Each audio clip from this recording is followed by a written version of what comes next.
Hey guys, welcome to another movie review. So for today's movie, it's actually a film that I saw in theaters, and that's the first time I can say that within 6 months. It was so great to go back to the movie theater finally after all this time. My last film I saw in theaters was Onward, and that was back in March. So this is today's movie review is for Tenet, the new Christopher Nolan film. A great way to go back into theaters, by the way. Um, but yeah, I just wanted to start this review out just by saying it was so great to go back to the movie theater. They were sanitizing seats, they had social distancing in place. Everything you would kind of want for a social distancing movie theater right now is happening at the theater that I went to. So if you have a Marcus Theater in the area, they know what they're doing. I felt very safe the entire time. I didn't even have to go to a Fandango kiosk to redeem my ticket. I just showed them my code, and they let me walk into the theater and enjoy my show. So for today's movie review, guys, it is Tenet. This is Christopher Nolan's new 2020 film, 3 years after his previous film Dunkirk. That seems to be his trend lately. Is about 3 years in between a movie for him. But in Tenet, you guys, it is an original idea again, similar to what Inception was back when that came out, and similar to what Interstellar did back when that came out. It's about a guy who kind of does undercover work. And for those who haven't seen the movie yet, don't worry, I'm not giving away spoilers. It's just a non-spoiler synopsis of what the movie's about if you have no idea what Tenet's about. So in this movie, like I said, there's this guy who does undercover work, and there's something that kind of comes up about an arms dealer, and this arms dealer has tons of really lethal weapons. If they get in the wrong hands, it could potentially cause a World War III. So basically, he meets up with a group of people who go under the name Tenet. It's kind of the group name of these people that they're associated with. And unfortunately, the word Tenet can cause good doors to open and bad doors to open. It can make sure that you're allies with the right people. It can also make sure that your enemies remain your enemies.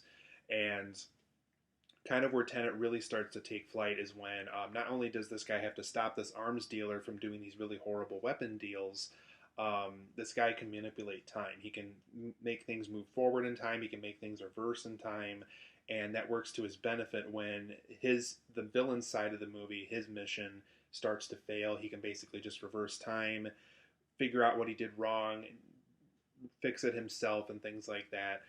So the main character of the film, played by John David Washington from BlacKkKlansman, he basically has to figure out how he can manipulate time himself, since this villain of this movie, the arms dealer, knows how to manipulate time. He knows how to reverse it and to forward it and things like that. He knows how to go backward in time to kind of fulfill what he might have been missing from earlier and things like that.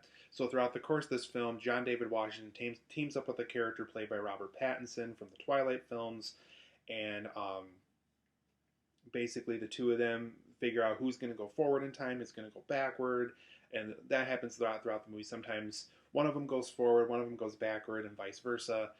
And throughout the course of this film, they have to figure out how to stop this arms dealer. How can they stop him from manipulating time so much? How can they manipulate time to kind of work to their benefit?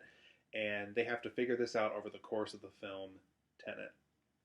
So overall, guys, I really like this film a lot. I'm a huge Christopher Nolan fan as it is, so being able to just see one of his new films on a big screen in a movie theater again during a pandemic like this was such a relief. It was so cool to see a new Christopher Nolan film on a big screen.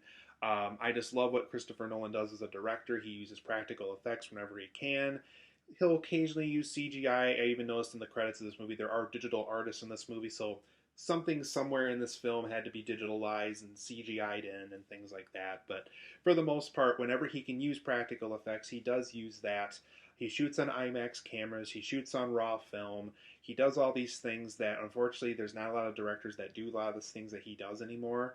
Maybe outside of Quentin Tarantino, Wes Anderson, Martin Scorsese, and Steven Spielberg, he's one of the few people, and Paul Thomas Anderson to throw another name in there, he's one of the few directors that does like to shoot on raw film, shoot on IMAX cameras, then eventually convert it to digital cameras and digital formats for other theaters to be able to show it, since a lot of current movie theaters don't even show things raw anymore. It's all digital now. But it was just so cool to see one of his films. He has such a extravaganza of a film whenever he releases a film. we're very happy to say that Tenet is one of those movies. I have tons of great things to say about it. I'll get to my negatives too. I will say right off the bat too, I think The Dark Knight and Inception are still my two favorite films from him. The Dark Knight was such a perfect Batman movie for me. It was everything I ever wanted from a Batman movie. It was the perfect Joker interpretation from Heath Ledger. And with Inception, it dealt with the dream world. I thought Inception did a better job with kind of getting you to know about the characters and kind of understanding their mission. I also thought the whole dreams within dreams thing was handled very well in that movie. But going back to Tenet, I clearly have a lot of good things to say about it. So let's start with my positives and negatives for Tenet. So first and foremost, Tenet is an original idea. Yes, there's parts of the movie where, yeah, maybe Nolan grabbed things from Inception and grabbed a couple things from Memento and a couple of other films he's worked on in the past, but for the most part, Tenet is an original idea. It's a time manipulation story that hasn't been quite done like this, and the way it's edited together, it's so kind of brilliant and genius and kind of simplified too. It's a very it seems like a simplified editing technique, but you can definitely tell there's just so much work in that because there's scenes where things have to move forward while things are reversing, and so there's just a lot of specific editing techniques that I'm sure Christopher Nolan and his production crew had to use to make it look like certain things were reversing in time and certain things were going forward in time. And I don't know, for me personally, I've never really seen a film like that before. I've seen films where there is time being manipulated and time travel occurring, but I haven't quite seen it like this before. So it just felt like an original idea to me that we really don't get to see a lot in movies anymore. I also thought there was tons of excellent action scenes in this movie. There's a scene dealing with a car chase that's just brilliantly shot, brilliantly edited. The choreographing was perfect.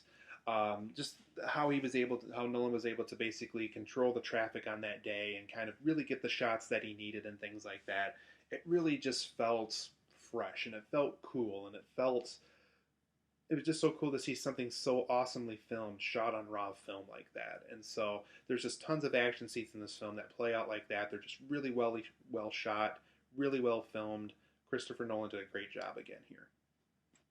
I also like how involving the sound editing was in this movie. Whenever like a gunshot was fired or something loud occurred, you felt that power of that sound of that item. So specifically with gunshots in this movie, it felt very involving. You felt like you were kind of right there, firing the trigger with that character or experiencing somebody getting shot and things like that. So it was just a very involving film, specifically with its sound editing too. I also like how the film always stays interesting. You're always kind of invested in this mission that John David Washington's on.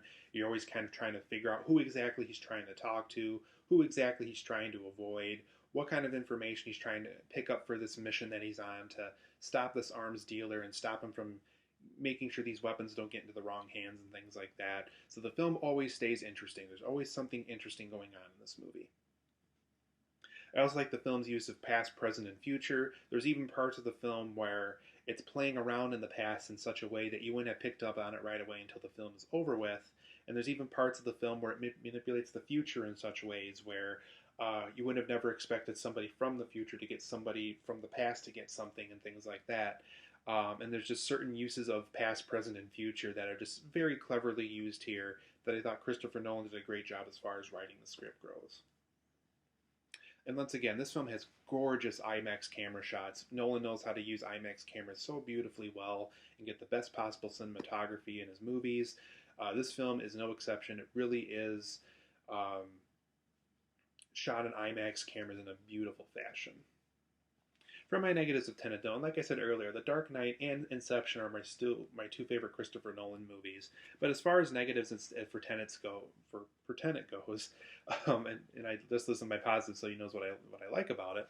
But for my negatives for this movie, there is some slow pacing in this movie. Unfortunately, there's just a lot of scenes where I felt like it kind of could have picked up the pace, could have told us some information a little quicker. It just kind of meanders along in certain scenes. So I thought the pacing of this film could have been better handled.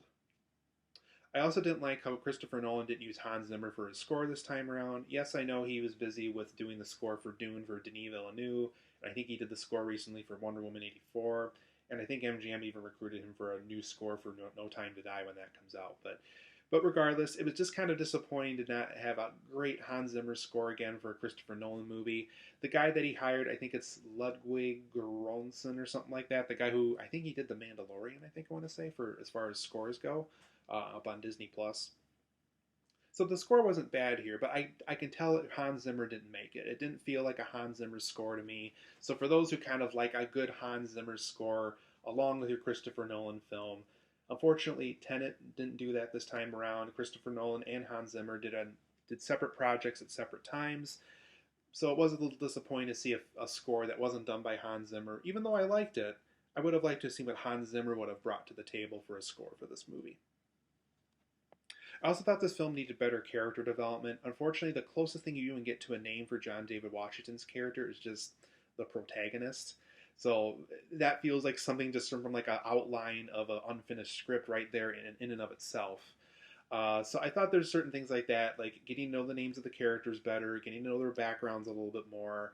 Would have liked to have seen um, more of kind of John David Washington's side of the story. How did he get into undercover work? Why is it specifically him for this mission? Why not, Robert Pattinson doing what he's doing and things like that? So there's certain aspects of the film where I thought the character development could have been better and there could have been more reasoning as to what was happening, why certain characters were assigned to certain things. There's also some occasional unnecessary information that we get at certain points in the movie. I think Christopher Nolan did that just to kind of temporarily mislead you so you didn't really know where the story was going. But by the end of the film and by the time you kind of digest everything and digest all the 2.5 hours of material that you get, there's just some information that we're given that we really didn't kind of need in this movie.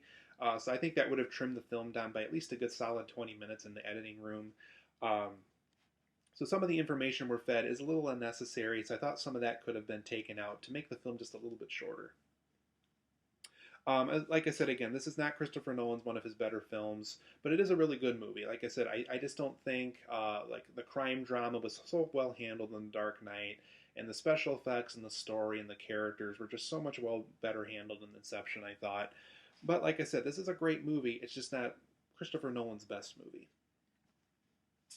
I also thought every once in a while, without getting into too much detail, some of the rules within the context of this universe were broken a little bit. I guess not to get too specific and not to give too much away, but I think one of the rules dealt with if you and your past self are in the same place at the same time, molecules could make the universe explode or something like that. So there's just a lot of times like that in this movie where a past character and a present character are meeting up and nothing really is happening that seems to affect the timeline of the story. So I thought some of the things like that were a little broken in this movie and could have just used more clarification as to the things you can and can't do within the time manipulation of the story. And some of the audio in this film, unfortunately, is kind of bad. There's a scene on a boat in particular where John David Washington and this woman are talking to each other, and they have like these helmets with these little microphones on them, and the audio is just really bad. So I don't understand why Christopher Nolan could have just brought that back to the editor room and be like, "Hey guys, can you clean this up for this?" Or does John and this actress have to go out somewhere and re-record the dialogue? But because some of the audio in this film, unfortunately, is kind of hard to listen to. But overall, guys, I'm going to give Christopher Nolan's new Tenet film a 9 out of 10. I think it's absolutely brilliant. It's a great film from Christopher Nolan. I highly recommend seeing it. Probably one of my favorite films of 2020 so far. Unfortunately, we haven't had a lot of films in 2020 for me to officially say that yet. But as far as all the films I've seen so far in 2020, Tenet's probably one of the better ones. So 9 out of 10 for me. I highly recommend seeing the new Christopher Nolan film, Tenet.